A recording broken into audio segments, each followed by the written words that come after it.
soube que tinha sido assinado um interdito que poderia incriminá-lo, que a estratégia e a astúcia dos pares dele não eram obviamente outras senão pegá-lo.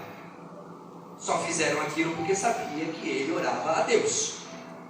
Só sabiam porque ele já era assim, sabia, quer saber? Nós não vamos conseguir pegá-lo nenhuma falha, porque ele é fiel aqui em tudo que ele faz para o rei. Ele se posicionou, deu tudo certo, ele é um homem sábio, de conhecimento, de espírito excelente, não adianta a gente ir atrás disso. Quer saber? Nós vamos buscar ele lá porque ele acredita.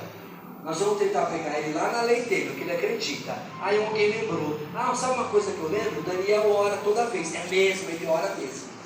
E se a gente fizer aqui o pacto de que ninguém mais pode orar por nenhuma outra pessoa em 30 dias? Aí eu quero ver, nós vamos pegar ele. Porque ou ele vai orar, ou ele vai parar de fazer, ele vai ser infiel lá no que ele está prometendo fazer. É isso, capitão Daniel. Este foi o interdito assinado. Aí quando o texto começa a dizer aqui no versículo 10, que Daniel, ao ouvir que havia sido assinado a tal da escritura, ele já sabia da escritura, porque ele correu para todos os conselheiros, presidentes, só se falava disso naquele momento. Quando estava fazendo o abaixo-assinado, tinha lá um papel, estou parafraseando aqui, claro, tinha um papel lá escrito, aqui, queremos assinar o interdito diante do rei, isso aqui lá, que ninguém pode fazer isso. O Daniel olhou, vocês são loucos, eu não vou assinar isso?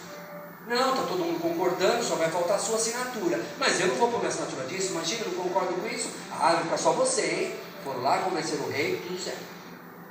Então Daniel, quando soube que haviam conseguido todas as assinaturas, levado diante do rei, e ele tinha concordado, diz o texto, ao saber que havia sido assinado pelo rei o interdito, então subiu no seu quarto para orar.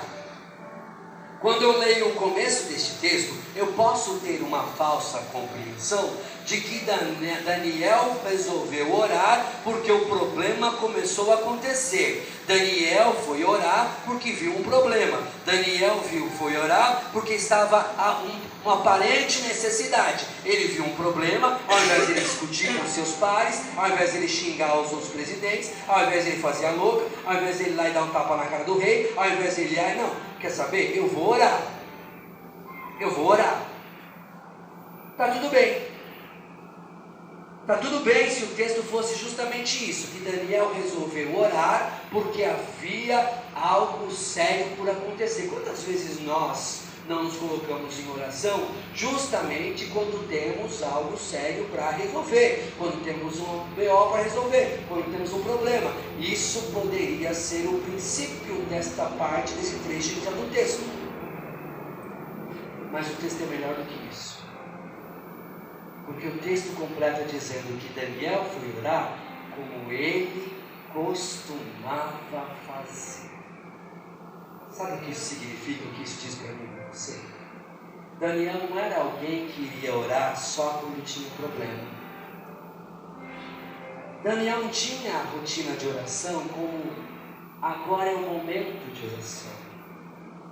Daniel não via a sua oração como agora eu vou no culto do clamor na segunda-feira.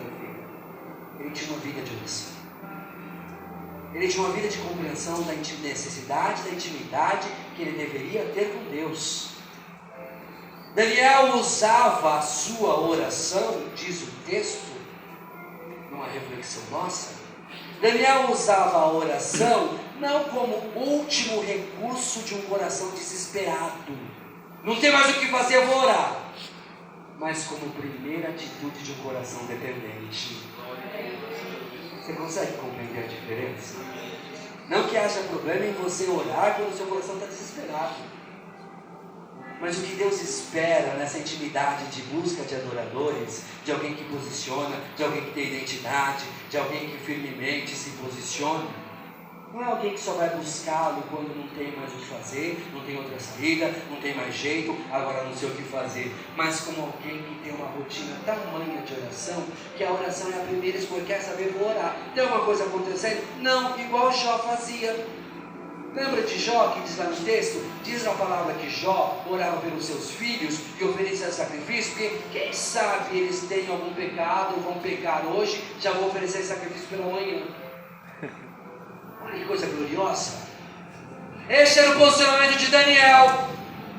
Não era alguém que usava a oração como um recurso, como um último recurso, mas como alguém que tinha uma vida de intimidade. O papel da oração na vida de Daniel tinha uma importância, era um papel que ele dava como primeiro, como primícias, como rotina, tal qual Jesus fez ao longo de toda a sua vida. Antes de atravessar o mar lá que ele encontrou Pedro, diz o texto que ele foi lá orar. Quando ele estava lá por viver esse momento, ele ia lá para orar. Eu fico pensando, por que Jesus tinha que orar? Meu Deus, ele era Deus, um com Deus. Mas ele tinha necessidade de conversar. E diz o texto não. E a gente compreende pelas Escrituras que o canal de contato com Deus não é WhatsApp, não é Instagram, não é por telefone que ele não atende telefone, não é por e-mail, não adianta mandar que ele não vai ler, é oração. Glória a Deus. É oração. Quer falar com Deus? Ajoelha, bota teu joelho no chão, dobra o teu coração diante dele. Diz o texto que dependendo da situação e do momento, você pode até fechar a porta do teu quarto, aleluia, para que o teu Pai que te vê em secreto, porque o teu Pai que te vê em secreto se posicionará e se revelará na medida da tua necessidade. Aleluia. Vida de oração. Glória a Deus. Vida de oração. Rotina de oração. Qual tem sido a importância da oração? Qual tem sido a importância da oração na tua vida?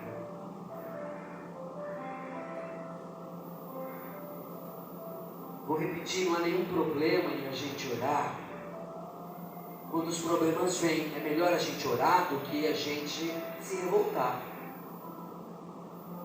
É melhor a gente orar, ainda que seja só nesses momentos, do que a gente não fazer nada.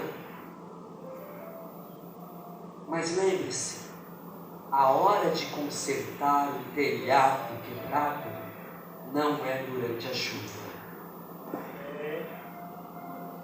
Não é durante a tempestade que você vai subir para consertar o telhado quebrado. Se está chovendo, você vai ter que esperar parar a chuva, secar a telha, analisar as condições de segurança para ver se não está derrapando e escorregando. Aí você vai consertar o teu telhado para a próxima chuva, porque aquela já foi. Deus está falando com alguém aqui nessa noite? Amém. Glória a Deus. Qual é o papel da oração na tua vida? Qual tem sido o papel da oração na tua vida? E agora, para concluir, o louvor pode subir, por favor. Para concluir, o fato é que o intento foi assinado, Daniel foi levado para a cova, não havia o que fazer.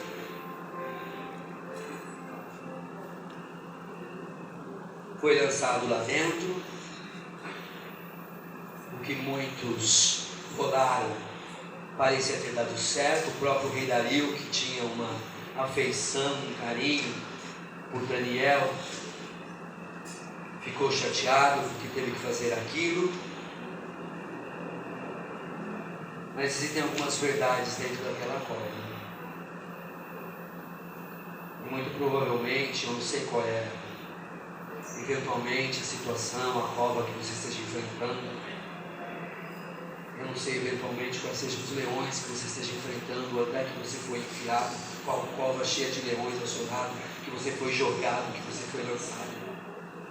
Mas existiam algumas verdades naquela cova. A primeira delas é que aquela cova, se alguém achava entre eles, se alguém entre eles achava que aquela cova era um lugar de morte, se enganou completamente. Porque aquela cova era lugar de vida, e vida abundante.